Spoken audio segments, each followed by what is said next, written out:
अस्सलाम वालेकुम सामीन, उम्मीद है मिजाज बखैर होंगे। एक बार फिर मैं आपको अपने चैनल आपको शाही में खुश आमदीद कहती हूँ। हम मुस्तनसिर हुसैन तारड़ साहब की किताब गारे हिरा में एक रात के सफ़रनामे को आजकल पढ़ रहे हैं। इसके बाद अगला बाब शुरू करते हैं, जो है बरादर बिलाल मस्जिद कुबा में रसूल सल्लल्लाहु अलैहि वसल्लम की बातें करते हैं। ज़ोहर का वक्त हुआ तो हम मस्जिद कुबा के आसपास थे। मस्जिद की सीढ़ियाँ चढ़ते हुए दाएं जाने में चार दीवारी के अंदर इधर उधर कुछ पत्थर बिखरे हुए दिखाई देते हैं और ये कुबा का कदीम कब्रिस्तान है। जाने इसमें कौन कौन से हजूर सल्लल्लाहु अलैहि वसल्लम की कुर्बत से आशना लोग, उन लोगों में से कोई जिन्होंने कुबा में वरूद पर कुस्वा के सवार के आगे अपनी आंखें बिछाई थी, जो बेताबी से उधर गए थे जिधर खबर थी कि मदीने के मुसाफिर एक शजर तले आराम करता है और ये ना जानते थे कि साई तले जो मुसाफिर है उनमें से कौन सा मोहम्मद सल्लल्लाहु अलैहि वसल्लम है। और जब एक मुसाफिर धूप में आया तो दूसरे मुसाफिर ने उठकर उस पर अपनी चादर तान दी, तो उन्होंने जाना कि ये मोहम्मद सल्लल्लाहु अलैहि वसल्लम है। जो साया करते हैं वो उनके यार अबू बकर रज़ी अल्लाह तआला अन्हु हैं। उनमें से कुछ लोग कुबा के इस कब्रिस्तान में होंगे। मैं बयान कर चुका हूँ कि मस्जिद कुबा की बैरूनी दीवार पर एक तख्ती आवेज़ा है जिस पर हदीस कंदा है कि यहाँ 2 नफल पढ़ने का सवाब एक उम्रे के बराबर है। पूरे सऊदी अरब में शायद ये वाहिद तख्ती है जिस पर रसूलुल्लाह सल्लल्लाहु अलैहि वसल्लम की एक हदीस दर्ज है। एक दोस्त जो दीन को समझते हैं उन्होंने इस हदीस का जवाब बताया कि मदीने से बहुत से लोग हजूर सल्लल्लाहु अलैहि वसल्लम से गिला कर देते कि चाहते हुए भी हम मक्का तक का तवील पुरखतर सफ़र इख्तियार नहीं कर सकते। चाहत रखते हुए उम्रा करने से कासिर हैं, तो हजूर सल्लल्लाहु अलैहि वसल्लम ने उनके लिए आसानी पैदा कर दी। सिर्फ इसी मामले में नहीं बल्कि साहिब ने तो हर मामले में इतनी आसानियाँ अता कर दी कि गुनहगार से गुनहगार शख्स भी आसानी से आतिश जहन्नुम से बच सकता है।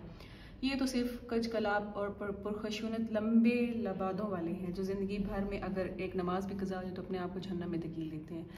मस्जिद कुबा में दाखिल होकर मैमुना औरतों के लिए मखसूस हिस्से में चली गई थी। नमाज के बाद में नफल अदा करने की खातिर मस्जिद कुबा के इस मिंबर के करीब चला गया जिसके बारे में अब जाकर मुझे मालूम हुआ कि यह मस्जिद नबी सल्लल्लाहु अलैहि वसल्लम से यहाँ लाया गया था और मिंबर रसूल सल्लल्लाहु अलैहि वसल्लम है। यह मस्जिद कुबा के हिस्से में यूँ आया कि मस्जिद नबी सल्लल्लाहु अलैहि वसल्लम के लिए एक नया मिंबर तख्लीक कर लिया गया था। ये सादा और संगे मरमर की सफ़ेदी में ढला मिंबर था। सजदा करते हुए संगे मरमर की सख्ती नरमी में बदल जाती थी। मस्जिद कुबा में ज़ोहर की वो नमाज और मुतअद्दिद नवाफिल मेरी याद में इतने वाजे नहीं है जितना वाजे वो स्याह फाम बुराक लिबास में लिपटा वो इमाम है जिसने नमाज पढ़ाई। नमाज से फारिग होकर उसने रुख मेरी हमारी जानिब की और आलती पालती मार्ग हमसे बातें करने लगा, बहुत मधम और शाइस्ता नरम तरीन लहजे में। उस ठंडक की तरह आसूदगी देने वाले लहजे में जो मेरे गर्ज में झांकते हुए मैंने महसूस की थी, वो हम में से उन चंद लोगों से जो नमाज के बाद वहीं बैठे रहे बातें करने लगा। वो बातें उसी ठंडक के बारे में करने लगा। यूँ महसूस होता जैसे उसने जान लिया है कि जो सामने बैठा हुआ शख्स की आंखें ऐसी स्याह तितलियाँ हुई थी, उन पानियों पर तैरी थीं जिनमें हजूर सल्लल्लाहु अलैहि वसल्लम के लब तैरे थे, तो वह मुझसे ही मुखातिब था। मैं मबहूत हुआ सुनता रहा, अगरचे ज़ुबान अरबी थी लेकिन इसके बावजूद कहीं ना कहीं कोई आशना लफ्ज़ ऐसा आ जाता कि मैं मफ़हूम का अंदाज़ा लगा लेता। इतने प्यार से, इतनी आशती और अमन से, इतने बुजुर्ग ठहराव से वो सियाफ़ाम हज़रत बिलाल रज़ी अल्लाह अन्हु का भाई नहायत धीरे से हजूर सल्लल्लाहु अलैहि वसल्लम की बातें करता था। मुझे वो सऊदी नौजवान याद आता जो खाना काबा की जानिब हाथ उठाकर यूँ किरत करता था जैसे बरह रास्त अल्लाह से मुखातिब हो। ऐसे ये पुरअसर बुजुर्ग यूँ बातें करता था जैसे हजूर सल्लल्लाहु अलैहि वसल्लम मौजूद हों और वो मुअद्दब होकर एक गहरे इश्क में मुब्तला उनकी मौजूदगी तासुरात हम तक पहुँचाता था। और मुझे चीखते चिल्लाते डराते धमकाते अपने वो खतीब याद है जो बदगुमान करते हैं बल्कि बेईमान कर देते हैं। वो हजूर सल्लल्लाहु अलैहि वसल्लम की हयात के शब रोज़ यूँ हमारे सामने बयान कर रहा था जैसे आंखों देखा हाल बयान कर रहा हो। उसकी तासीर भी आंखों की तितलियों पर असर करती और उनके पर गीले करती थी। आतिश परस्त कहते हैं अहले जहां मुझे फारिस का सलमान, फारिस के सलमान का बाग। एक चटियल और गिरद आलूद बेरूह कता ज़मीन जहाँ एक पत्ता भी ना था, एक बूटा भी ना था। यहाँ चेरवे पत्तों के हजूम थे, हजूम नखेल थे, उन्हें सिंचने के लिए एक कुआं था और वह सलमान फारसी का था। अस्फहान के एक गांव के रहने वाले आतिश परस्त माँ बाप के बेटे हक की तलाश में शाम गए, ईसाईयत इख्तियार की। फिर एक पैगंबर की आमद की नवीद मिली तो सरज़मीन अरब की जानिब चल दिए, गुलाम बना दिए गए। कुबा में हजूर सल्लल्लाहु अलैहि वसल्लम से मुलाकात करने वालों में से तो फिर हमेशा के लिए उनके हो गए।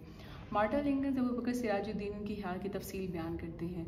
पैगंबर को कुबा में खुश आमदीद कहने वाले बहुत से लोग आए जिनमें मदीने के यहूदी भी शामिल थे जो नेक इरादों से नहीं तजस्सुस की खातिर आए, लेकिन दूसरी तीसरी शब एक ऐसा शख्स आया जिसकी वजह कतत उस वक्त से सरासर मुख्तलिफ थी। साफ जाहिर होता कि ना वो अरब है ना यहूदी। सलमान उसका नाम था। वो इस्फहान के करीब एक गांव जे में ईरानी आतिशप्रस्त वालिदैन के घर पैदा हुआ। नौजवानी में ही उसने ईसाईयत इख्तियार कर ली और शाम चला गया। वहाँ उसने एक सूफी बुजुर्ग बिशप की सोबत इख्तियार की, जिसने बिस्तर मरको से वसीयत की कि अब मुसल के सूफी बिशप के पास चला जाए। सलमान ने वहाँ से शुमाली इराक की जानिब रुख किया, जहाँ मुख्तलिफ ईसाई राहबों की रिफाकत में रहा। उनमें से आखिरी ने भी अपने बिस्तर मरको से बताया कि यही वो ज़माना है जब एक पैगम्बर का ज़हूर होगा। वो इब्राहीम के दीन के साथ भेजा जाएगा और उसका ज़हूर अरब में होगा, जहाँ वो अपने घर से हिजरत करेगा एक ऐसी बस्ती की जानिब जो आतिफिशानी खित्तों के दरमियान वाक़ होगी, और वहाँ खजूरों के बाग होंगे। कुछ निशानियाँ आया होंगी। वो तोहफे के तौर पर पेश की खुराक तो खा लेगा, लेकिन खैरात कबूल नहीं करेगा। उसके कंधों के दरमियान पैगम्बरी की मोहर होगी। सलमान ने उस पैगम्बर की खिदमत में हाजिर होने का इरादा कर लिया और कबीला कलब के सौदागरों को कुछ रकम अदा कर उनके हमरा अरब की मुसाफिर इख्तियार की। लेकिन जो ही वो बहरा अहमर के शुमाल में खलीज उकबा के करीब वादिउल कुरा में पहुंचे तो उन सौदागरों ने सलमान को गुलाम के तौर पर एक यहूदी के हाथों फरोख्त कर दिया। कुछ अरसा बाद इस यहूदी ने सलमान को मदीने के बनु कुरैज़ा कबीले के एक अजीज़ के पास बेच दिया, और जो ही सलमान ने मदीने पर नजर की तो वह जान गया कि वह पैगम्बर हिजरत करके इसी मकाम पर आएगा। सलमान के नए मालिक का एक अजीज़ जो कुबा में रहता था, रसूलुल्लाह सल्लल्लाहु अलैहि वसल्लम की आमद की खबर करने के लिए मदीने पहुंचा। सलमान का मालिक उस लम्हे खजूर के एक दरख्त तले बैठा था और सलमान उस दरख्त पर चढ़कर काम कर रहा था। जब उसने कुबा के यहूदी को कहते हुए सुना, एक शख्स मक्का से आया है, और बुरा हुआ कि इलाक़े के बेटों को वो कहते हैं कि वो एक पैगम्बर है। ये खबर सुनकर सलमान का पूरा बदन कांपने लगा। उसे खदशा हो दरख्त से गिर जाएगा। उस शाम कुछ कच्ची पक्की खुराक लेकर वो कुबा की जानिब रवाना हो गया, जहाँ उसने पैगम्बर को अपने मुतअद्दिद रफ़ीकों के हमरा बैठा हुआ पाया, जिनमें से कुछ पुराने और कुछ नए थे। अगरचे सलमान कायल हो चुका था, लेकिन फिर भी उसने उनकी खिदमत में कुछ खुराक पेश की, यह कहते हुए कि ये सदक़े के तौर पर है। पैगम्बर सल्लल्लाहु अलैहि वसल्लम ने अपने रफ़ीकों से कहा कि वो खा लें, लेकिन उसने खुद उस खुराक का हाथ न लगाया। सलमान की तमन्ना थी वो किसी दिन मोहर रिसालत सल्लल्लाहु अलैहि वसल्लम भी देख लेगा, लेकिन पैगम्बर की महफिल में रहना, उन्हें बातें करते सुनना ही पहली मुलाकात के लिए काफ़ी था। सलमान पुरमसरद शुक्रगुजार मदीने वापस चला गया, और फिर फ़ारिस के यही सलमान पैगम्बर सल्लल्लाहु अलैहि वसल्लम को खंदक खोदने का मशवरा देते हैं और मदीने को बचा लेते हैं। उन्हें ये बाग इस पैगम्बर ने अता किया था, जिसकी तलाश में वो उम्र भर सरकर्दा रहे, गुलाम बनाए गए। बहुत मुद्दत नहीं हुई जब इस कतः ज़मीन पर जो वीरान थी था, एक पत्ते एक बूटे के बगैर यहाँ खजूर के वो दरख्त मौजूद थे जो सलमान का बाग थे, फिर इन्हें नाबूद कर दिया गया। अलबत्ता कुआं बाकी थे, लेकिन उनके दिन भी पूरे होने को आ रहे थे। वो सलमान की यादों का आखिरी मेहमान था और चंद रोज़ा था रुखसत हुआ चाहता था। जहाँ हमारी कार खड़ी थी उसके दाएं जाने वो बाग हुआ करता था, और बाएं हाथ पर किसी स्कूल की नई इमारत का ढांचा बुलंद हो रहा था। उसकी गिरदाहरी जालियों का हिफाजती जंगला था, और उसके अंदर वो दूर से नजर ना आता था। करीब आने पर लोहे के शहतीरों सीमेंट सलाखों के दरमियान कैद वो कुआं नजर आ जाता था। वो इमारत के मुकम्मल होने पर से ओझल हो जाना था। उसे बरकरार रखने का कोई मुहिम सा इरादा भी होता तो उसे इमारत के रकबे में शामिल ही ना किया जाता। अगरचे अभी यही तासुर दिया जा रहा था कि इमारत के अंदर महफूज रह जाएगा, लेकिन इम्कान ना था। जिस पैगम्बर की तलाश आतिश परस्ती और ईसाइयत के रास्तों पर दरबदर होता, गुलामी की अज़ियत सहता, बिलाखिर कुबा में उनकी खिदमत में हाजिर हुआ था, तो इस पैगम्बर की निशानियाँ अगर इस लायक ना थी कि उन्हें संभाला जाए, तो सलमान कामियाना मुहावरे के मुताबिक इस बाग की मूली था। उसके बाग की क्या हैसियत थी? वो कुआं जितना भी नजर आया, इमारती सामान के दरमियान जितना भी नजर आया, तो मुझे बेरे गर्ज जैसा ही नजर आया। वही तर्ज तमीर, वैसे ही बड़े बड़े मुस्ततील स्याह होते पत्थर। अलबत्ता इन पत्थरों के दर्जों में से ना घास लटकती थी, ना कोई और नमूद जाहिर होती थी। शायद इसकी तह में पानी ना रहे थे। उसके घेर भी बेरे गर्ज जितना ही था। इसकी चुड़खड़ी घुमा कर फ़ारिस के सलमान अपने बाग सींचने के लिए पानी तो निकालते ही होंगे, लेकिन यह भी तो नामुमकिनात में से है कि हुज़ूर सल्लल्लाहु अलैहि वसल्लम अपने इस दूर दराज के शहरों से आए हुए गैर मुल्की सहाबी से मिलने यहाँ अक्सर ना आते होंगे और उस कुएं से अपनी प्यास ना बुझाते होंगे। लगता है कि जिस कुएं ने हुज़ूर सल्लम की प्यास बुझाई, उसे इस जुर्म में बुझा दिया गया या बुझा दिया जाने वाला है, चाहे वह बेरे उस्मान हो या बेरे गर्ज या फिर सलमान फारसी का कुआं हो। कुएं से परे कुछ खाली ज़मीन दिखाई दे रही थी, जिसकी जानिब ये नई इमारत होले होले बढ़ रही थी। मौला बख्श का कहना था कि वहाँ इस कुएं की कुर्बत में उसकी आंखों देखे खजूर के 2 दरख्त हुआ करते जो सलमान फारसी के बाग में से थे, और रिवायत थी कि हुज़ूर सल्लल्लाहु अलैहि वसल्लम के हाथों के लगाए हुए थे। उनकी नस्ल का तसलसल चला आता था। इन 2 शजरों से उतरने वाली खजूरें मदीना की खजूर मार्केट में 3 रियाल फी खजूर के हिसाब से फ़रोख्त होती थी। तो इस बिदत के खात्मे के लिए उन दरख्तों को काट दिया गया, लेकिन फिर भी बिदत पसंदी से बाज न आए। उनके सूखे हुए तनों से लकड़ी हासिल करके उसे तस्बीह के मंके तराशने लगे। चनाचा उसके सिवा कुछ चारा ना था कि उन्हें जड़ से उखाड़ फेंका जाए। कुछ अहले मदीना के हाँ इन दरख्तों की खजूरों की गुठलियाँ मौजूद है, जहाँ वो जिन्हें वो सींद कर रखते हैं। बिदत की भी कोई हद होती है। कहा जाता है कि ताइफ की इस मस्जिद की माने जहाँ हुज़ूर सल्लल्लाहु अलैहि वसल्लम पर पत्थर बरसाए गए थे, सलमान फारसी का बाग भी जला दिया गया था। शायद इसलिए कभी वो आतिश परस्त था तो उसके बाग को जला ही देना चाहिए था। इस शहर संगे दिल को जला देना चाहिए और फिर इसकी खाक को उड़ा देना चाहिए। उनके लिए जिन्होंने इसे जलाया ये बाग संग दिल ही था, और हम ढलती धूप में उस जटिल मैदान से उड़ती हुई खाक को आंखों में उतारते थे। चाहत थी कि इसकी राख को भी कुरेदते, जला है जिस्म जहाँ दिल भी जल गया होगा। राख में से कुरेदते कोई ऐसा दरख्त भी नमदार हो जाना था जिसके तने से लपट कर गुलाम ने नीचे से एक आवाज़ सुनी थी कि वो कुबा में पहुंच गया है और उसका बस उसके ईरानी बदन कब कपाने लगा था। उसे खदशा हुआ कि खजूर के दरख्त से गिर जाएगा, तब वो ना गिरा, अब उसे गिरा दिया गया।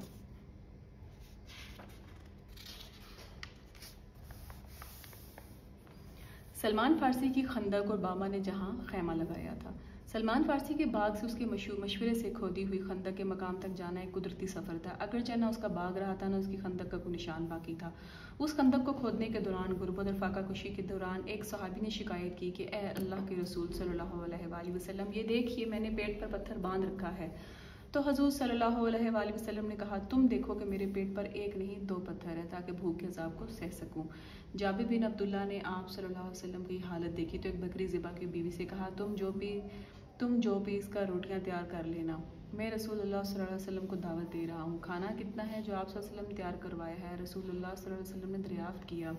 जाबिर ने अर्ज़ किया, एक छोटी सी बकरी का गोश्त है जो कि रोटियां हैं। उनकी बीवी ने देखा कि रसूलुल्लाह सल्लल्लाहु अलैहि वसल्लम अपने हमरा पड़ोसी अंसार और मुहाजिरीन को बुला रहे हैं, आज तो रसवाई हो जाएगी। उसने सोचा खाना तो बहुत कम है। रसूलुल्लाह सल्लल्लाहु अलैहि वसल्लम ने गोश्त के बर्तन सामने रखे और बिस्मिल्लाह पढ़कर अपने दस्ते मुबारक से गोश्त और रोटियां तकसीम करने लगे।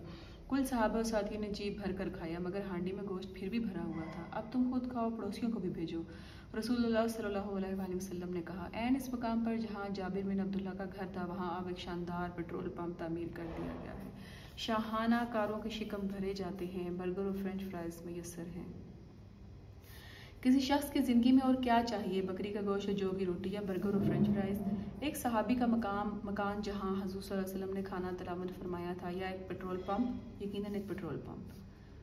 वही मकाम था 7 मस्जिदों वाला। जंग खंदक के दौरान जहाँ सहाबा अकरम रसूलुल्लाह सल्लल्लाहु अलैहि वसल्लम और उनके अजीज़ों का खैमज़न हुए थे, उन्हीं जगहों पर छोटी छोटी मस्जिद तामीर की गई थी जो अब मस्मार की जा रही थी। उनकी जगह एक अजीम शान मस्जिद चुनाव से भरी बुलंदी के दामन में तामीर की जाए। इसके आसपास ये 7 मस्जिदें हुआ करती थी। हज के बाद जब यहाँ आए थे तो यूं ही मुतासिफ होकर चले गए थे। मस्जिद फातिमा तब मुकफल थी, अब भी थी। अलबत्ता हम इस बारे में जाने क्यों लाइल रहे कि चट्टान के दामन में चंद सीढ़ियों तय करने के बाद जो छोटी सी मस्जिद नजर आती है सलमान फारसी की खैमागाह थी, और उसके ऊपर वहाँ जहाँ से सारा इलाका जंग खंदक का इलाका कदमों के सामने पीछा नजर आता है। जहाँ एक तायर उस पर नजर करता है तो वहाँ जो मस्जिद फतह थी उस मकाम पर थी जहाँ हज़रत सल्लल्लाहु अलैहि वसल्लम ने अपना खैमा नस्ब किया था। मैं जंग खंदक को हज के सफ़रनामे तफसील से बयान कर चुका हूँ। अब मैं सलमान फारसी और रसूलुल्लाह सल्लल्लाहु अलैहि वसल्लम के खैमों के करीब जाता हूँ। पहले उस कभी आतिश प्रस्त और कभी सलेब प्रस्त के खैमे की जानिब जाता हूँ जो अल्लाह प्रस्त हुआ और जिसका आतिश ज़दा बाग हम देख कर आए थे, जो हज़रत सल्लल्लाहु अलैहि वसल्लम के ज़हूर की खबर सुनकर खजूर के दरख्त से गिरने वाला हो गया था। वहाँ तक पहाड़ में खुदी हुई धूप में झुलसती सीढ़ियाँ जा रही थी और हम दोनों बार बार सांस दुरुस्त करने के लिए रुकते। मैं और मैमुना पसीना पूछते सलमान फारसी के पास हो गए। मस्जिद बहुत मुख्तसर, एक निशान के तौर पर यहाँ खंदक खोदने का मशवरा देकर नबी सल्लल्लाहु अलैहि वसल्लम की बस्ती को बचाने वाले फारिस के सलमान ने खैमा लगाया था।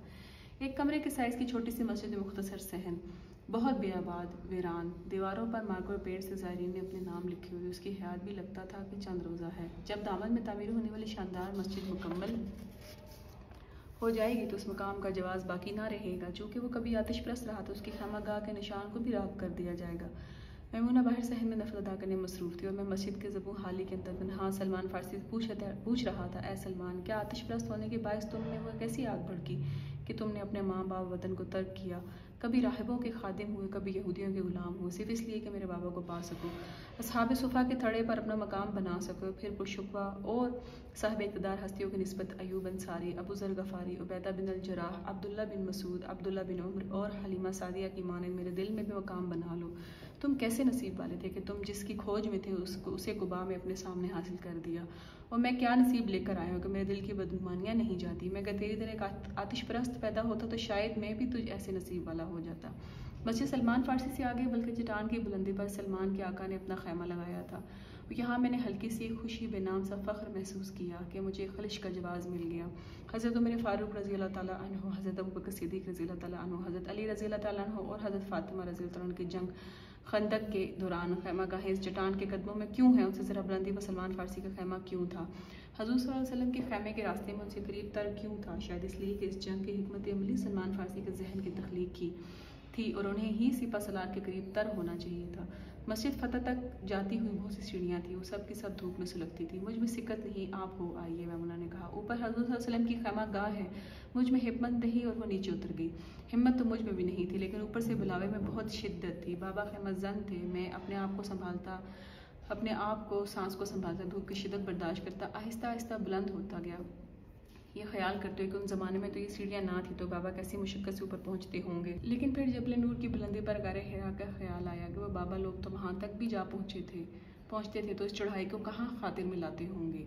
मैं उस टीले पर पहुँच ही गया जहाँ मस्जिद फतह बुलंदी की धूप पे सुलगती थी, जहाँ सरकार के खैमे की मेखें चट्टानों में पेवस्त थी। इस मकाम पर मस्जिद फतह थी, यहाँ हवा तेज़ थी, ये भी मुख्तसर थी। जब मैं वहाँ पहुँचा तो सद शुक्र के बहरान थी। दाएं जानिब मदीने के शहर की आबादियों में चट्टानें उतरती थी और बाएं हाथ के ही नशेब में अब्दुल्ला बिन जाबिर के घर पर काबिज़ पेट्रोल पंप था और बची खुची मस्जिदें थी। ट्रैफिक का शोर मदम हो चुका था, कहीं नीचे रह गया था। इस बुलंदी से कि ये मकाम ऐसा था कि नशेब में फैला हुआ पूरा इलाका और दाएं जानिब सलाह नामी चट्टानें नजर आ रही थी। तो यहाँ भी मेरे तसव्वुर की खड्डी पर एक ही ख्याल खटखट करता रहा कि भला बाबा का खैमा जो यहाँ नस था कैसा था, वो खैमा जो उन्होंने छन छन करती कस्बा से उतरकर जबल रहमत में अपने सामने पाया था, तो ऊँट के स्याह बालों से बना हुआ था। क्या यहाँ भी वही खैमा था? मेरी कोह नवर्दियों के साथी खैमों ऐसे शोह भड़कीले रंगों का तो ना होगा, लेकिन तो कैसा होगा? जाहिर उसके पर्दे उस मंजर पर खुलते होंगे जिसमें बहुत नीचे बल खाते सलमान की खंदक दिखाई देती होगी और उसके पार 10,000 कुरैश का गजब आलूद लश्कर, हज़ारों साड़नियाँ, घोड़े, तलवारें, नेज़े और भाले धूप पे चमकते दिखाई देते होंगे। जैसे मैं कोह नवर्दी की अजियत के दिन के आखिर में अपने पोर्टरों से कहता था कि मेरे खैमा ऐसे मकाम पर नस्ब करना जहाँ से मंजर दिखाई देता हो। ऐसे बाबा ने भी हिदायत की कि मेरा खैमा ऐसे मकाम पर लगाना जहाँ से मंजर नज़र आता हो। वैसे ये भी मुमकिन है कि बाबा ने सहाबा को तकलीफ देना गवारा ना किया और अपने हाथों से खैमे की मेखें ठोकी हो, उनके तनाबे कसी हो, अपने काम अपने हाथों से करते थे, अपने कुर्ते के पेबंद खुद लगाते थे, अपने जूते खुद काटते थे, मेखें लगाते थे। तो यही कुरीन अज़कियास है कि उन्होंने इस मकाम पर किसी की मदद तलब ना की, तो अपने खैमे की मेखें अपने हाथों से ठोकी होंगी। एक कोह नवर किसी दूसरे पर इन्हसार नहीं करता, मेखें उसके जूते की हों या खैमे की, अपने हाथों से ठोकता है। मैं मस्जिद फतह की मुकम्मल तन्हाई में दाखिल हुआ। बहुत मामूली, बहुत वीरान, दीवारों पर ज़ायरीन की बदतमीज़ियाँ, उनके नामों की सूरत में एक दो जाए नमाज, बाहर सैन में धूप की तेज़ी। इस मुख्तसर मस्जिद में वो मुकाम था जहाँ हज़ूर सल्लल्लाहु अलैहि वसल्लम का खैमा नस्ब था। मैं होता तो खामखा कोई मेख उखाड़ कर कहता, बाबा ये मेख किसने गाड़ी थी? उसने तो ज़रा सी हवा के चलते ही उखड़ जाना था। मैं गाड़ दूँ, ये तनाबे कदरे ढीली हैं, इन्हें कस देता हूँ। मैं ही आसपास बैठा रहता हूँ, खैमे की कोई प्रॉब्लम हो तो मुझे बुला लीजिएगा, मैं बहुत एक्सपर्ट हूँ खैमे लगाने का। मस्जिद फतह के फर्श पर सजदा करते हुए मैंने बाबा की मौजूदगी महसूस की। कोई वहाँ थे जहाँ बहुत रातें सोए थे या जागते ही रहे थे। उनके खैमों के पर्दों के पार जो मंजर थे उसमें खंदक के पार कुरैश के गजबनाक लश्कर के अलावा जलते थे और वो ज़रा नशेब में मुकीम सलमान फारसी को आवाज़ देते कि ए सलमान, तुम्हें यकीन है कुरैश इस खंदक के पार नहीं आएंगे? और सलमान कहते हैं, मैं तेरे लिए यूं ही दर बदर तो नहीं हुआ, तेरे इश्क में आतिश परस्ती तर्क करके यूं ही गुलाम तो नहीं हो गया। तेरी आमद की खबर सुनकर खजूर के दरख्त पर चढ़े काम करते क्या यूं ही मुसरत से बेख्तियार होकर कांपने तो नहीं लगा था जो कुरैश इस खंदक के पार आ जाएंगे। तीर अंदाजों का टेला और जिस कड़े में हज़ूर सल्लल्लाहु अलैहि वसल्लम गिरे थे, इश्क पर प्लस्तर नहीं किया जा सकता। जैसे मैं फिर मदीने में था ऐसे मैं फिर उहद में था। अगरचे मैं जंग उहद की नहाई तफसील से बयान कर चुका हूँ, फिर भी उहद की तेज़ हवा में कुछ पड़पड़ाती हुई आवाज़ें बाबा सुनाई देती जाती थी। हमारी तरफ देखो, हम ज़ुहरा और मुश्तरी की कोख से पैदा होने वालियाँ हैं। हिंदा और कुरैश की औरतें अपने मर्दों को मुसलमानों से जंग बदर का इंतकाम लेने के लिए उभार रही थी। मुझे तुम्हारी शिकस्त का ख़तरा है। रसूलुल्लाह सल्लल्लाहु अलैहि वसल्लम अपनी राय को फिर दोहरा रहे थे। किस नबी की शादियाँ हैं? शादियाँ नहीं, किस नबी की शादियाँ नहीं कि वो ज़रा बख्तर पहन लेने के बाद दुश्मन का मुकाबला किए बगैर ज़रा उतार दे। कौन है ये तलवार लेकर उसका हक अदा करे? हबीर अपने गुलाम से कह रहा है, ए वहशी, अगर तू मेरे चचा तमा के बदले में मोहम्मद सल्लल्लाहु अलैहि वसल्लम के चचा हमज़ा को कत्ल कर देगा तो मेरी तरफ से तू आज़ाद होगा। वहशी कह रहा है कि अब हमज़ा मेरी तरफ लपके, लेकिन वो शिकस्ता हो चुके थे, ज़मीन पर गिर पड़े थे। मैंने उन्हें इसी हालत में छोड़ दिया था, आंका वो जा बहक हो गए सफ़िया अपने हकीकी भाई हमज़ा को देखने के लिए उहद में फिरती थी। रसूलुल्लाह सल्लल्लाहु अलैहि वसल्लम हज़रत हमज़ा की लाश पर खड़े होकर कह रहे हैं, मुझे कभी इतना गम सदमा नहीं पहुँचेगा जितना तेरी शहादत से पहुँचा है।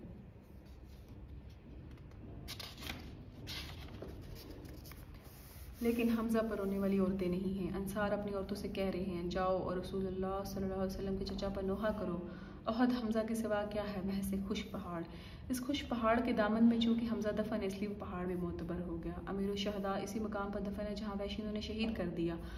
हिफाजती शीशे की ओट से चार दीवारी के अंदर जो चंद पत्थर पड़े थे, उनमें मैं उन पर निगाह करते हुए हज़रत हमज़ा रज़ी अल्लाह अन्हु के लिए फातिहा पढ़ी और मुड़कर उस टेले की जानिब देखा जो उहद के मैदान में उभरा हुआ। तो आज भी ईरानी ज़ायरीन के स्याह लिबास उसकी बुलंदी पर फड़फड़ाते थे। शेख साहब, इस टेले की कोई तरीक़ी अहमियत है या लोग यूं ही अकीदत की खातिर उसकी बुलंदी तक जाते हैं? यह वही टीला है तारड़ साहब। शेख साहब ने फातिहा से फारिग होकर मुड़ कर देखा, जिसकी वजह से जंग हारी गई थी। तीरंदाजों का टीला मेरे लिए खबर थी। पिछली मरतबा जब मौला बख्श के हमरा खुद आया था तो मैं हरगिज़ आगाह ना था कि यही वो टीला जिसने इस जंग का फैसला किया था, जहाँ तीरंदाजों को तैनात किया गया था। और तब मैं हैरत में मुब्तला होता है, ज़ायरीन इसके ऊपर क्यों जा रहे हैं? अब मैंने भी ऊपर जाना। इसकी बुलंदी कुछ ज़्यादा ना थी, बागे जिनाई किसी पहाड़ी से निस्फ के करीब होगी। अलबत्ता इसकी चोटी पर पहुँच के एहसास होता है कि ऊंचाई इतनी कम भी नहीं, क्योंकि वहाँ खड़े होकर दाएं हाथ पर मदीने की बस्तियाँ नजर आ रही थी। उससे परे वो पहाड़ी सिलसिले जो बस्ती के दाखिले पर वाक़या थे, और बाएं जानिब इस टीले के नीचे हज़रत हमज़ा रज़ी अल्लाह अन्हु मज़ार के आसार थे। फिर कुछ खाली ज़मीन थी, उससे आगे बेतरतीब आबादी शुरू हो जाती थी जो जबल उहद की चटियल बुलंदी से ही जा रुकती थी। उहद के सिलसिले के आखिरी हिस्सों के करीब हमसे 4-5 किलोमीटर के फासले पर खजूरों के नहायत घने बाग वसी इलाके पर छाए हुए थे। वहाँ सयाहों के लिए एक पाक दीगर सहूलतें तामीर की जा रही। उन बागों के झंड में शेख साहब ने इधर इशारा किया, यानी जंग उहद के हवाले से कोई थीम पार्क बनाया जा रहा है। मैंने पूछा, नहीं, तारीख का कोई हवाला नहीं, एक तफरीही पार्क होगा। तारीख से याद आया कि शेख सिद्दीक तारीख के हवाले से ही मेरे हमरा थे। मदीना में डिप्टी डायरेक्टर हज थे और बहुत तारीखी थे, यानी तारीख से बेहद शुगफ रखते थे। सुलझूक ने उनसे दरख्वास्त की थी कि अब्बा जी को भी ही आर्जा लाहक है तो उनका कुछ दवा दारू करे। चुनाचा वो मेरे दवा दारू की खातिर मुझे उहद लेकर आए थे। मेरी तमन्ना भी यही थी कि उहद की असर नो तारीखी तनाजुर में देखा जाए, यानी तारीखी मकामात की निशानदही की जाए, और वो हो रही थी। कुछ ज़ायर टीले पर नफल अदा कर रहे थे। हवा तेज़ थी। उहद के बच्चे कुचे मैदान में जो मट्टी थी उसके ज़रों को फ़िज़ा में उड़ाती थी, उसी फ़िज़ा में जिसमें ईरानी ज़ायरीन के स्याह लिबादो माजी की आवाज़ें फड़फड़ाती थी। तुमने किसी भी हालत में इस टीले को नहीं छोड़ना, चाहे हम जंग जीत भी जाएं तब भी नहीं। शेख साहब के सामने एक नक्शा खुला था और जंग को मेरे सामने जिंदा और मुतहरिक करने लगे। कुरैश ऊपर से मदीने के ऊपर से इसमें दाखिल हुए बगैर इस सामने वाले मैदान के करीब खैमाजन हुए थे, और हज़ूर सल्लल्लाहु अलैहि वसल्लम अपनी सिपाह के हमरा इधर से बस्ती की जानिब तशरीफ़ लाए थे। सबसे पहला काम यही किया था कि माहिर तीरंदाजों को खुद इस टीले पर कुरैश की जानिब रुख किए मुतय्यन किया था, यानी हज़ूर सल्लल्लाहु अलैहि वसल्लम भी इस टीले पर चढ़े थे। जी हाँ, ऐसा ही हुआ होगा। अगर ऐसा हुआ था तो वो कहाँ खड़े होंगे? यहीं कहीं मेरे आसपास, इन्हीं संगरेज़ों पर, इसी मंजर को देखते हुए जो मेरी नज़रों के सामने फैला हुआ था। उन्हें इल्म ना था कि टीले की ऐन नीचे उस खुली जगह पर अभी थोड़ी देर के बाद उनके चचा हमज़ा हबशी के भाले का शिकार होकर दम तोड़े होंगे, और हिंदा इनके अज़ा काट कर इनके हार अपने गले में डालकर उहद की चट्टान पर खड़ी होकर चीख रही होगी, आज जंग उहद में हमने जंग का बदला उतार दिया। बस मैं सारी उम्र वहशी की शिकार गुजार रहूँगी, यहाँ तक कि मेरी हड्डियाँ कब्र में न गल जाएँ। ये तस्वर किसी हद तक बातिल है कि सब के सब तीरंदाज टीले को छोड़कर सिर्फ माले गनीमत हासिल करने की खातिर उतर गए थे। नहीं, उनमें से कुछ वहीं डटे रहे। उन्होंने टीला छोड़ने से इनकार कर दिया। उनसे यही कहा गया था। वो सब के सब बाद में मुदाफ़ियत करते शहीद हो गए। खालिद बिन वलीद बरह रास्त इधर नहीं आए थे, बल्कि अपने घुड़सवारों समेत जबल उहद के हुक्म में रूपोश हुए और फिर टीले के पीछे नमूदार को मुसलमानों पर हमला आवर हो गए। जीती हुई जंग हार में बदल गई। मैं इस टीले की बुलंदी पर कुछ ज़्यादा नहीं, 1400 बरस गुजर चुके हैं। उन बरसों में जितनी हवाएं चली हैं, तूफान उठे हैं, उनके बाद उसकी बुलंदी किसी हद तक दिनों की निस्बत कम हो चुकी है। यहाँ भी वही ख्याल आया कि आए हैं इस गली में तो पत्थर ही ले चले, लेकिन सिर्फ एक पत्थर उठाने से इस टीले की बुलंदी में कमी आती थी कि जो मुझे गवारा ना थी। अगर आप नीचे देखें, जिधर से हम आए हैं उसकी दूसरी जानिब जहाँ से टीला शुरू होता है, वहाँ एक छोटी सी दीवार हुआ करती थी। अब भी चंद ईंटें मौजूद हैं। मुझे मालूम नहीं कि उनकी तारीख़ी हैसियत क्या है। वो चंद ईंटें मौजूद थी और बहुत कदीम ज़मानों की लगती थी। उक़बा के पत्थर से रसूल सल्लल्लाहु अलैहि वसल्लम का होंठ कट गया था और दाएं तरफ का नीचे का दांत टूट गया। इब्ने कमिया के दार से खुद की कड़ियाँ रसूल सल्लल्लाहु अलैहि वसल्लम के रुखसारों में धंस गईं। आप सल्लल्लाहु अलैहि वसल्लम की पेशानी पर वार करके अब्दुल्ला बिन शहाब ने उसे खून आलूद कर दिया। आप अपने बचाव की खातिर एक गड्ढे में कूद गए। ये निढाल होकर गिर गई। ये गड्ढे अबू आमिर ने मुसलमानों को ज़िक पहुंचाने के लिए खोदे थे। शेख साहब, मैंने बहुत सोच दरियाफ्त किए कि और आपसे भी पूछता हूँ कि क्या आप जानते हैं कि रसूल सल्लल्लाहु अलैहि वसल्लम ज़ख्मी होकर कहाँ यहाँ उद के मैदान में किस मकाम पर एक गड्ढे में गिरे थे? हाँ मैं जानता हूँ, तो मुझे वहाँ ले चलिए। मैं जितना जानता हूँ उसके मुताबिक ज़रा मीर हमज़ा के मज़ार से परे जबल उहद के दामन तक फैली हुई वादी की जानिब गौर से देखी तो वहाँ उहद के पहाड़ के नीचे वो गड्ढा है जिसमें हज़ूर सल्लल्लाहु अलैहि वसल्लम गिरे थे। तो चलिए, मेरे जहन में साख की कुछ बड़ी ख़राबी, इसके बायस में मुतदिल नहीं रहा। मैं तारीख़ के बड़े बड़े अहम और शानदार वाक़यात से बेअसर रहता हूँ। किसी एक छोटे मामूली वाक़े का मुझ पर असर हो जाता है। जंग उहद में हमज़ा की शहादत, अबू दजाना का अकड़ कर चलना, रसूलुल्लाह सल्लल्लाहु अलैहि वसल्लम के लिए उम्मे अमारा का दर्जनों ज़ख्म सहना, तीर अंदाज़ों का टीला छोड़ना, सब अपनी जगह, लेकिन बाबा का ज़ख्मियों के गड्ढे में गिर जाना इन सब पर फोकियत ले जाता है। तो चलिए, मैं इस दिमागी खलल की असरअंदाज़ी की बेताबी था। चलते हैं, शेख साहब ने इत्मीनान से कहा, लेकिन इस टीले से उतरने से पेशतर एक और अहम मकाम की निशानदेही करना चाहता हूँ जो यहीं से हो सकती है, जहाँ आबादी जबल उहद के दामन में जाकर रुकती है। पहाड़ बुलंद होता है तो वहाँ ज़रा गौर से देखिए। मैं जितनी गौर से देख सकता था देखता रहा। दामन से ज़रा ऊपर उहद की चट्टानों में आपको कोई खो नज़र आती है? नहीं नज़र आती, एक स्याह धब्बा नज़र आता है। हाँ, वो कुछ नज़र नहीं आता है। क्या है? रिवायत है कि जब सहाबा रज़ी अल्लाह तआला अन्हा ने हज़ूर सल्लल्लाहु अलैहि वसल्लम को इस घड़े से निकाला तो ज़रा बुलंदी पर ले गए, उस खो में ले गए। शायद अबू उबैदा ने उसी खो में उनके रुखसारों में खुबी हुई कड़ियाँ दांतों से निकाली थी। यक न शुद्ध दो शुद्ध, दिमागी खलल अंदाजी की अब तो हद ही हो गई। शेख साहब, वक्त ज़ाया न कीजिए, मुझे ले चलिए। वैसे आप इस खो के अंदर गए हैं? नहीं यार, वहाँ दामन में आमतौर पर पुलिस के एक 2 सिपाही तैनात होते हैं जो किसी को ऊपर नहीं जाने देते। मैं भी नहीं गया। फिर भी ले चलिए। हम दोनों टीले से उतरे। इससे पेशतर हम दोनों से मुराद होती थी मैं और मैमुना। तो मैमुना कहाँ थी? उसने कहा था कि मैं तो मदीने में सिर्फ इसलिए आया कि मस्जिद नबी सल्लल्लाहु अलैहि वसल्लम में कुछ वक्त गुजार सकूँ, रोज़ा रसूल सल्लल्लाहु अलैहि वसल्लम के आसपास मंडलाती रहूँ। आप हुआ या जिधर भी, आपने तारीख़ के लिए होना है। चुनाचा हम दोनों, यानी मैं और शेख साहब, टीले से उतर उनकी कार में सवार हुए और जबल उहद के सामने में फैलते हुए बेतरतीब बस्ती में चले गए, जहाँ ऐसी बस्तियाँ हुआ करती हैं। गलियों में फुटबॉल खेलते बच्चे, बेमकसद घूमते नौजवान, बंद दुकानों के थड़ों पर बैठे हुए बूढ़े और खिड़कियों से झांकती हुई औरतें। वो सब हमारी कार की जानिब मुतवज्जो हो जाते थे कि किस सिलसिले में इधर आ निकले हैं, शायद भटक गए हैं। अमीर हमज़ा के मज़ार फातिहा पढ़कर वापस मदीना क्यों नहीं चले गए? शेख साहब सिर्फ एक बार भटके, एकदम अपने सामने उहद की चट्टानों को पाया, फिर बैक गियर लगा कर राह रास्त पर आ गए। वैसे वो अपने रास्ते जानते थे। बस्ती जहाँ थम जाती थी, रुक जाती थी, जहाँ से उहद के सिलसिले का आगाज़ हो जाता, वहीं शेख साहब ने कार रोक दी। कुछ अहले उहद ने हम दोनों पर तशवीश की निगाहें डाली कि यहाँ क्या कर रहे हैं। फिर अगले लम्हे हमसे गाफिल हो गए। हम उनकी गफलत के शुक्रगुजार हुए। जहाँ से उहद के पहाड़ का आगाज़ होता है वहाँ एक चट्टान मुख्तसर जिसामत की एक आम कमरे के हुजम जितनी साकित थी। शेख साहब उसे करीब लेकर उसके दामन को गौर से देखा, फिर तासुब से बोले, पिछली बार जब मैं आया तो उस चट्टान के नीचे गड़ा मौजूद था। ज़्यादा गहरा नहीं था, इसमें गहरा तो नहीं जा सकता, लेकिन वो मौजूद था। जहाँ वो गड़ा या उसकी निशानी कुछ अर्सा पहले मुझे निशानी पुर हो चुकी थी, सीमेंट और बजी से पाट दिया गया है। वहाँ सिर्फ एक नामनुमार सतह थी और ताज़ा पुर की हुई सीमेंट शुदा। शेख साहब यूँ शर्मिंदा हुए जिस उन्होंने ज़ाती तौर पर इस गड्ढे को भर कर उस पर प्लस्तर कर दिया, जिसमें वापस जख्मी होकर गिरे। यहाँ भी कभी कभी कोई ज़ायरा आ जाता था और गिर गया करता था, हज़ूर सल्लल्लाहु अलैहि वसल्लम के ज़ख्मों और दांतों के शहीद होने की याद में। तो शायद इसलिए इसे इन्हीं दिनों नाबूद कर दिया गया है। हज़रत अबू बकर सिद्दीक़ रज़ी अल्लाह अन्हु अपने यारे गार की जानिब दौड़े। बाकी सहाबा भी चिड़ियों की मानद उड़ते रसूलुल्लाह सल्लल्लाहु अलैहि वसल्लम की गिरद जमा हो गए। हज़रत अली रज़ी अल्लाह तआला अन्हु ने झुक कर उनका हाथ थामा। तलहा बिन उबैदुल्लाह ने सहारा देकर आपको उठाया, सीधा खड़ा कर दिया। मालिक बिन निसान ने आप सल्लल्लाहु अलैहि वसल्लम के चेहरे से खून चूस चूस कर निकाला। वो घड़ा या जहाँ उसके होने का इम्कान था 1400 बरस तक मौजूद रहा। अब जाकर वो शिरक की जद में आया और सीमेंट और बज्जी से भरकर पुख्ता और हमवार कर दिया गया। जो नए नवाजी हज़रत अली रज़ी अल्लाह तआला अन्हु, अबू बकर सिद्दीक़ रज़ी अल्लाह तआला अन्हु, उबैदुल्लाह बिन जराह अपने रसूलुल्लाह सल्लल्लाहु अलैहि वसल्लम की उल्फत में करते थे, वो नए नवाजी इस गड्ढे के कुछ काम ना आए। इस गड्ढे में बाबा का जो खून गया था, शायद दांत भी गिरे थे, सब दफन करके उन पर सीमेंट का प्लस्तर कर दिया गया ताकि शिरक का कला कमा कर दिया जाए। पर शिरक यूँ तो नाबूद होने से रहा, इश्क तो मौजूद रहता, उस पर प्लस्तर नहीं हो सकता, वो मौजूद रहता है। अंदर अंदर मेरे रसूल सल्लल्लाहु अलैहि वसल्लम की खुशबू है। बस्ती उहद के पहाड़ के करीब होते ही थम गई थी। पहलू में जो छोटी सी सड़क थी उसे भी उहद की चट्टानों ने रोक लिया था और हमारी कार भी जहाँ शिरक का अख्ताम हो रहा था वहाँ रुकी हुई थी। सीमेंट शुदा गड्ढे से ज़रा आगे हम हुए। उहद के दामन में खड़े होकर ऊपर देखा। सतह ज़मीन से तकरीबन 40 फुट की ऊंचाई पर उहद की ऊंची नीचे चट्टानों में खो की तारीकी साफ दिखाई दे रही थी। हज़ूर सल्लल्लाहु अलैहि वसल्लम ने फरमाया, वह जन्नत का पहाड़ है, मैं इसे पसंद करता हूँ। उस पहाड़ की इस खो ने उनको पनाह दे दी। तारड़ साहब, एक बात समझ में नहीं आ रही। शेख साहब ने हमारे कदमों से शुरू कर बुलंदी तक हो जाने वाली चढ़ाई को नज़र देखा, फिर आसपास बहुत एहतियात से नज़र की। मैं जितनी बार यहाँ आऊँ, यहाँ इस मुकाम पर एक या दो सिपाही मौजूद होते हैं ताकि कोई ऊपर ना जा सके। आज पहली बार यहाँ कोई नहीं, इसका मतलब हम ऊपर जाने का सोच सकते हैं। नहीं, इसकी हरगिज़ इजाज़त नहीं।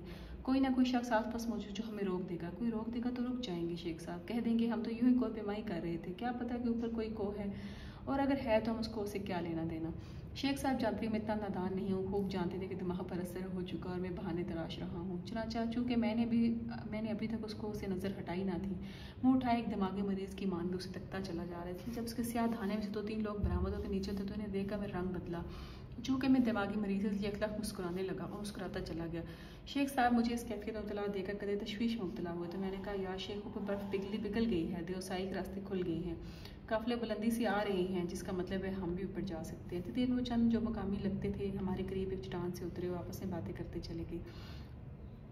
आ जाए शेख साहब, कहीं फिर से बर्फबारी ना शुरू हो जाए, रास्ते मजदूद ना हो जाए, कोई रोक ना ले।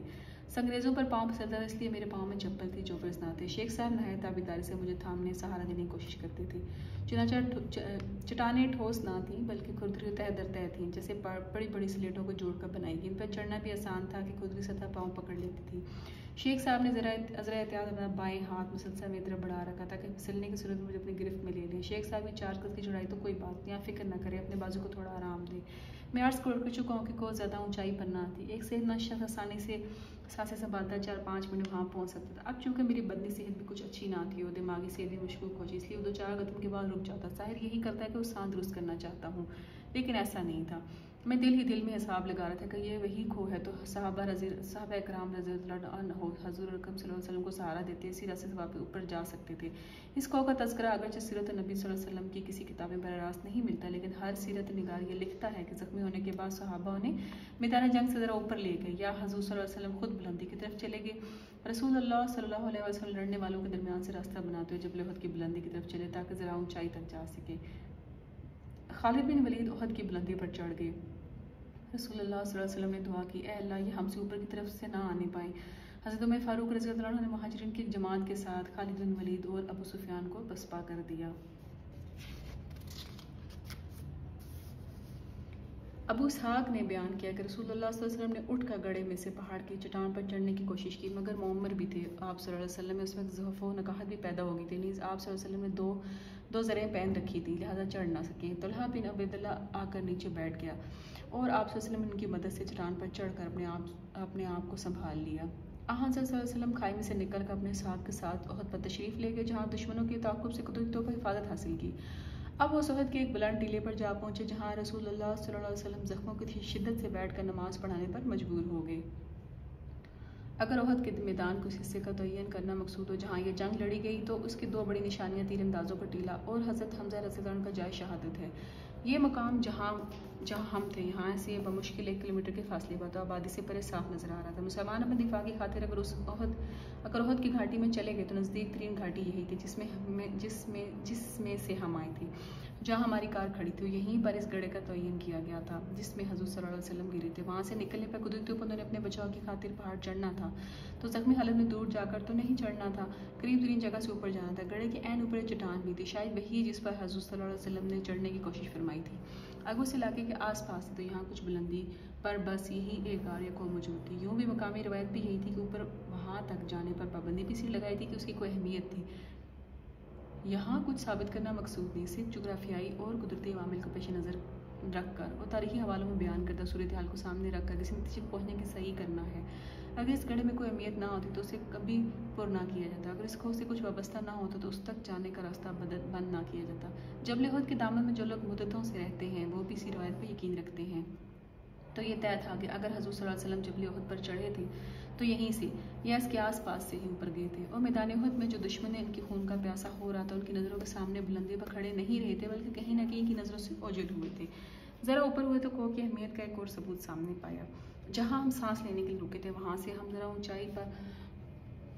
ऊंचाई पर खो का दहाना देख सकते थे। ये भी देख सकते थे पहाड़ के अंदर एक कुदरती गार नहीं है, बल्कि हिरा की मानंद बड़ी बड़ी चट्टानों की सिलसिले की वजह से गिरने से वजूद में आई है।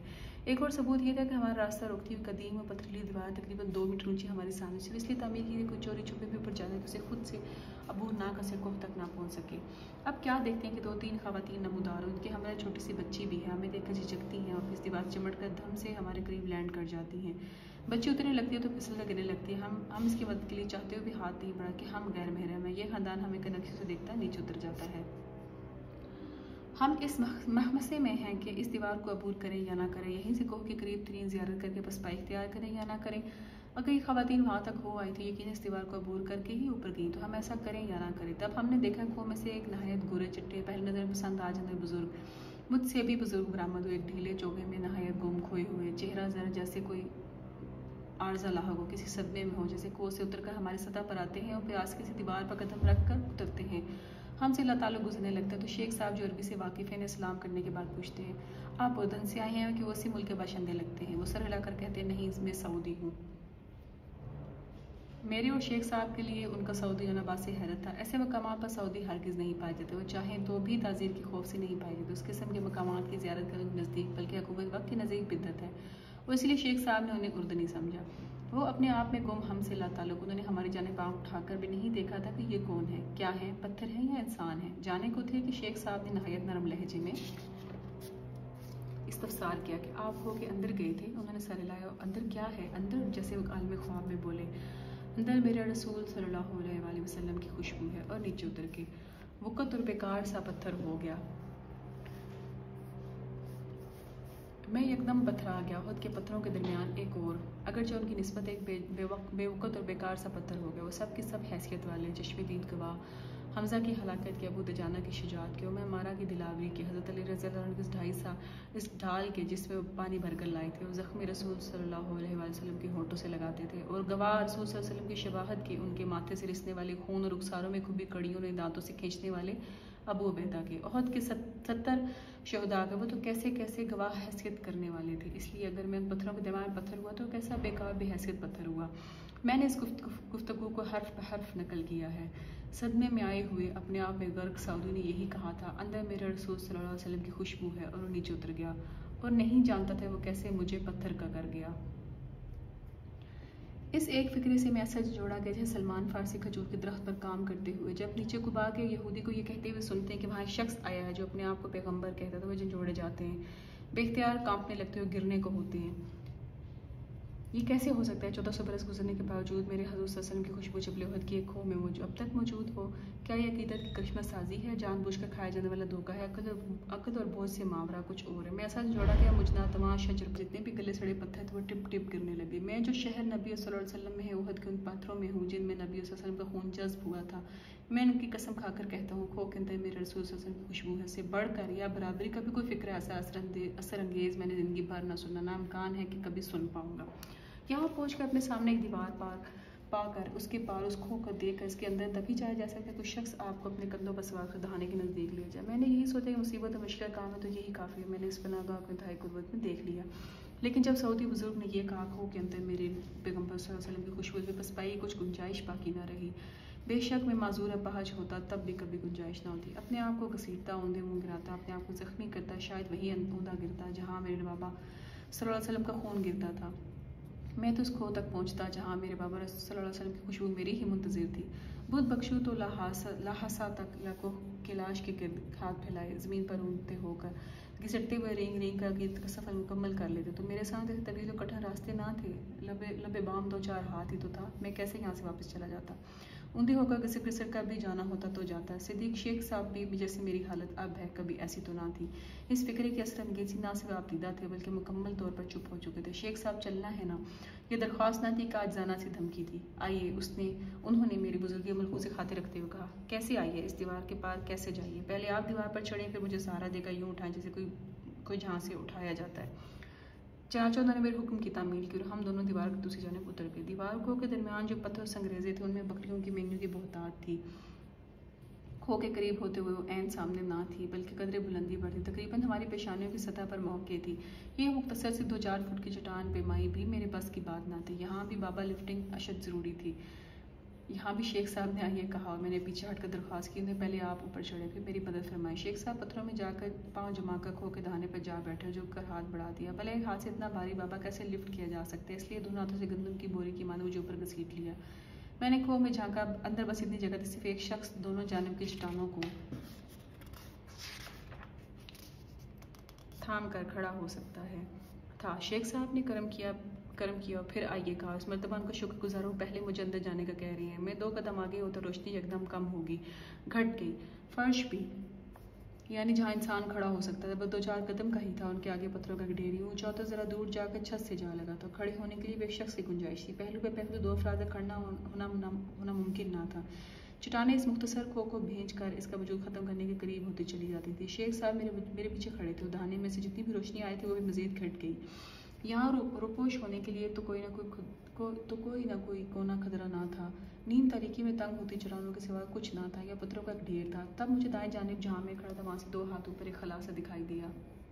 चट्टानों में कुदरती ऊपर वजूद में आने वाली एक ऐसी गुंजाइश जो इतनी सी होकर उसी पर एक शख्स खो में पाँव लटका आसानी से बैठ सकता है। इस खो में और कुछ जगह ना थी सिवाय छोटी सी पथरीली नशिस्त के। हजूर सल्लल्लाहु अलैहि वसल्लम ने अगर इस खो में पनाह ली थी, उस पथरीली कुदरती नशिस्त के सिवा कोई मकाम ना था जहाँ बैठ सकते। शेख साहब भी मुझसे इत्तफाक करते थे, यही जगह हो सकती है। नीचे से उहद के दामन में फैलती हुई बसी से कोई भी ऊपर इस जानिब नहीं आ रहा था। खो में हम दोनों ही थे। उसी सोच में थे इस पत्थर पर चढ़कर बैठना चाहिए या नहीं। आप बैठेंगे शेख साहब? नहीं जी, शेख साहब भी मेरी तरह इस मुकाम के रौब में थे। आप बैठे। उन्होंने मेरा एक हाथ थामा, हथेली मैंने कुम की छत पर जमा कर अपने आप को जरा ऊपर किया और डरता डरता पथरीली नशिस्त पर जा बैठा। बदन में जो खफीफ सी लर्जिश थी, जिस कैफ को जन्म देती थी, उससे किसी को आगाह करना या रोशनास करवाना मुमकिन नहीं। मेरी पुश्त खो की दीवार के साथ लगी हुई थी। अब सूरत हाल कुछ यूँ थी कि बाएं हाथ पर यह गार तंग होती ऊपर उठती छत से जा मिलती थी और वहाँ मुकम्मल अंधेरा था। दाएं जानिब मेरा पूरा जिस्म चट्टान की ऊँट में हो चुका था, ऐसे कि खो के धाने पर भी खड़ा शख्स नहीं जान सकती अंदर से अंदर कोई है, कोई रोपोश है। मैं दीवार से लगे कंधों को आगे करके जैसे झांकते हैं ज़रा आगे होकर जब इस ऊँट से दाएं जानिब नज़र करता तो खो के धाने के नीचे उहद की बस्ती नज़र आती थी, जो इन दिनों जंग का मैदान था। मकान, टेलीविज़न, एरियल, छतों पर सूखते कपड़े, तंग गलियाँ, उनसे परे हज़रत हमज़ा रज़ियल्लाहु मदफन की 4 दीवारी धूप में बदम होती दिखाई दी। 4 दीवारी से आगे तीरंदाजों का टीला बुलंद था और टीले पर चंद लोग खड़े थे तब तक पत्थर गिरे जब तक तेज़ हवा में से किसी एक के पैराहन को फ़ज़ा में फड़फड़ाती ना थी। शेख साहब मेरे घुटनों की सतह पर थे। पोशीकी के लिए इससे ज़्यादा मुनासिब मकाम नहीं हो सकती। यहाँ जहाँ आप बैठे हैं यहाँ किसी की नज़र नहीं जा सकती थी। ज़रा आगे होकर उहद के मैदान में बर्पा जंग पर भी नज़र रखी जा सकती थी। यहाँ से मैदान की सतह पर वो चट्टान भी नज़र आ रही जिसके दामन में वो गड़ा था, तो ये कड़ियाँ मिलती थी। वाक़यात की तरतीब यही मुमकिन थी। अचानक उत्बा बिन अबू वक़ास और इब्ने कमिया नमोदार हुए। उन दोनों ने रसूलुल्लाह सल्लल्लाहु अलैहि वसल्लम को कत्ल करने की कसम खाई थी। उत्बा के पत्थर से रसूल सल्लल्लाहु अलैहि वसल्लम का होंठ कट गया और दाईं तरफ का नीचे का दांत टूट गया। इब्ने कमिया ने तलवार का वार किया जिसकी शिद्दत से खूद की कड़ियाँ रसूल सल्लल्लाहु अलैहि वसल्लम के रुखसारों में धंस गई थी। आप सल्लल्लाहु अलैहि वसल्लम की पेशानी अब्दुल्ला बिन शहाब के वार से जख्म आलूदा हुई। आप सल्लल्लाहु अलैहि वसल्लम या तो जख्मों की शिद्दत से निडाल होकर घड़े में गिर गए या बचाव की खातिर इसमें कूद गए। इम्कान गालिब है कि गिर गए, क्योंकि अबू आमिर ने मुसलमानों को हलाक करने की खातिर गड़े खोदे थे। ज़ाहिर है इन्हें मट्टी और पत्थरों से ऐसे छुपाए को नज़र ना आए, इसलिए गिरने का इम्कान ज़्यादा नज़र आता है। हज़रत अली रज़ियल्लाहु अन्हु झुक कर रसूल सल्लल्लाहु अलैहि वसल्लम का हाथ थामा और तलहा बिन उबैदुल्लाह ने सहारा देकर आपको उठाया, सीधा खड़ा किया। क्या उसी मकाम पर हज़रत सल्लल्लाहु अलैहि वसल्लम को गड़े से बाहर निकाल कर मालिक बिन निसान ने चेहरे से खून चूस कर थूका? नहीं, निकल गए। और क्या वहीं अबू उबैदा बिन जराह ने अपने दांतों से हज़रत सल्लल्लाहु अलैहि वसल्लम के रुखसारों में 10 कड़ियाँ निकाली? बेशक ऐसा भी हो सकता है, लेकिन आमतौर पर ऐसे मकाम को दुश्मन के हमले के पेश नज़र फौरी तौर पर छोड़कर ज़ख्मी को पहले किसी महफूज मकाम पर पहुंचाया जाता है, फिर उसकी देखभाल की जाती है। गड़ा वहाँ था तो यहाँ से नज़र आ रहा था। सहाबा किराम से उन्हें उस बहुत पहाड़ पर ले गई थी। क्या वो ज़रा बुलंदी पर चले गई? तो ये ज़रा बुलंदी नहीं हो सकती थी, यही हो सकती थी। उसी को के सिवा और कोई पनाहगाह नहीं हो सकती। तो बेशक ऐसा भी हो सकता है कि रसूल सल्लल्लाहु अलैहि वसल्लम के ज़ख्मी चेहरे से खून इस खो में चूसा गया था और अबू उबैदा ने भी यही रसूल सल्लल्लाहु अलैहि वसल्लम के रुखसारों को बोसा देने का मर्तबा हासिल किया था। खो के बाहर ज़रा सी बुलंदी पर उहद के मैदान में उन्हीं को तलाश करते कुरैश को साफ नज़र आ सकते थे, इसलिए वो इस खो में पनाह लेना कुदरती बनता था। वो यहाँ इस पथरीली नशिस्त के सिवा कोई जगह ना थी जहाँ वो आराम कर सकते हो। जैसे शेख साहब खड़े थे, सहाबा किराम ज़िक्र के घुटनों की सतह पर होते। इस सूरत में ये ख्याल भी दिल को हिला देता है कि इस खो के अंदर या बाहर दहाने के करीब कैसे कैसे नायाब लोग खड़े थे।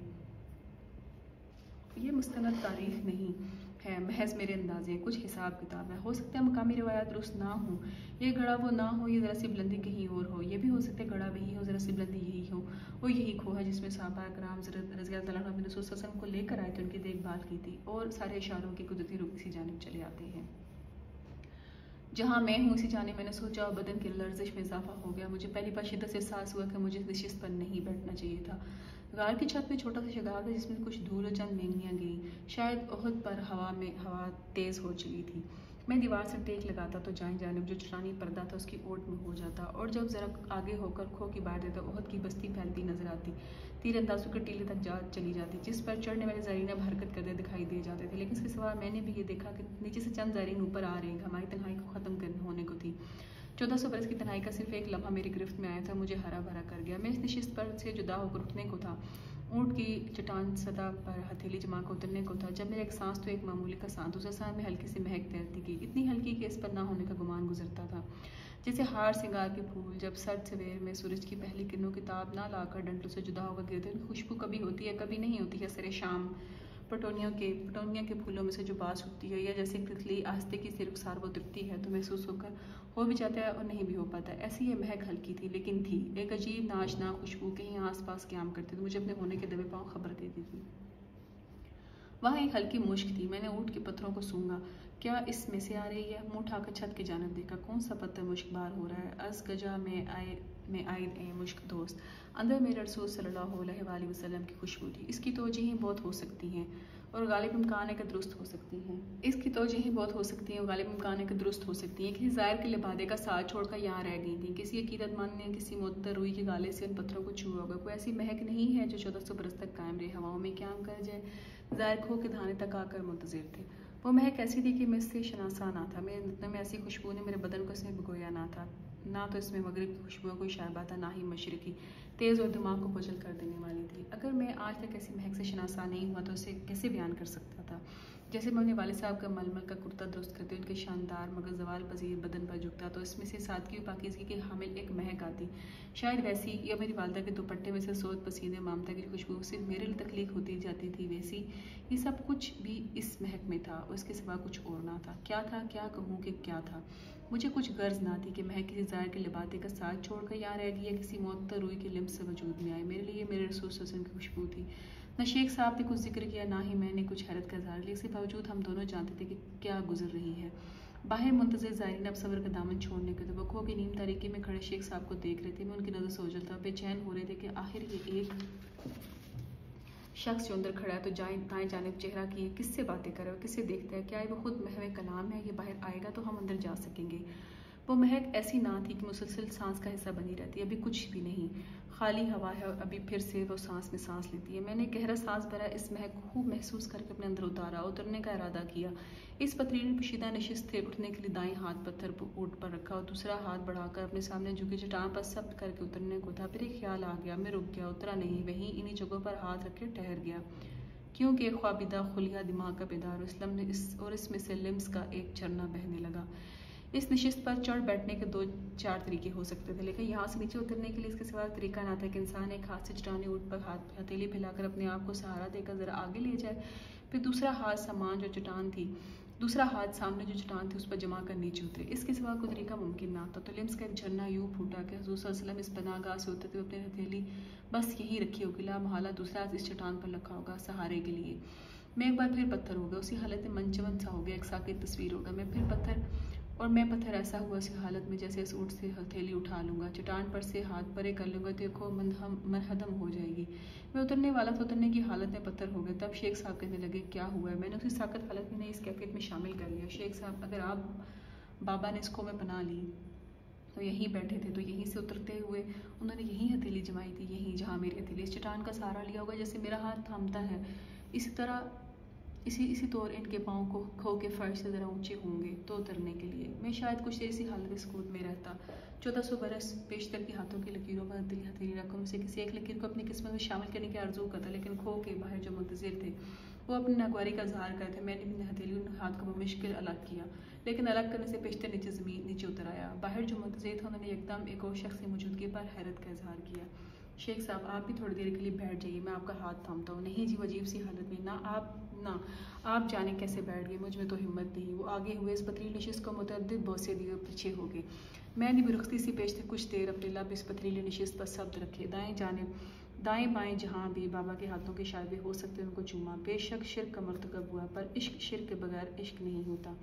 खो में से निकलने से पेशतर मैंने जब पीछे मुड़कर तारीकी में वहाँ तक नज़र की जहाँ छत की चट्टानें झुककर और फर्श के पत्थर बुलंद होकर आपस में मिलते थे। वहाँ इनके संगम पर नहायत महफूज के वहाँ तक जाया ना जा सकता था। वहाँ मैंने दो भड़कती हुई आंखें देखी, गुप्त अंधेरे में एक हैवानी चमक वाली आंखें। मैं वाकई एकदम डर गया। ऐसे मकाम पर ऐसी लचकती आंखें, ये क्या था? फिर ज़रा गौर के तरीके आदत करके जाना कि एक बिल्ली है मुझे घूरती जा रही है। जब इस कौम में दाखिल यकीन से कह सकता हूँ वहाँ नहीं थी। कहाँ से आ गई? किसकी है? बिल्लियों के बाप की तो नहीं? कि अबू हुरैरा भी असहाब सुफ़ा के थड़े पर दिन रात करते, हुज़ूर सल्लल्लाहु अलैहि वसल्लम अपने हुजरे में से कंबल के पर्दे में बाहर आते, फिर रात गे लौटते।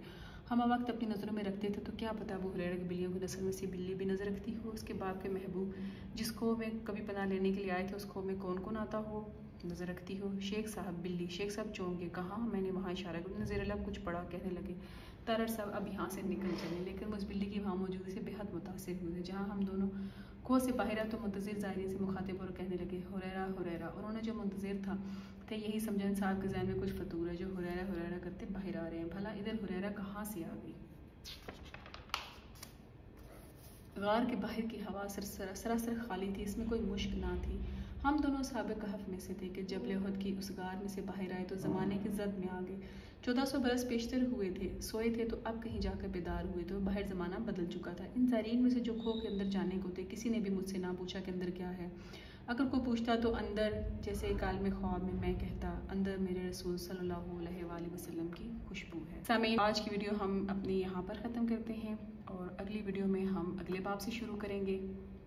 और मुझे यकीन है कि गारे हिरा में एक रात जो सफ़रनामा मुस्तफ़ा हुसैन तारड़ साहब का, ये आपको बहुत अच्छा लग रहा होगा। अगली वीडियो तक के लिए मुझे इजाज़त दीजिए। अल्लाह हाफिज़।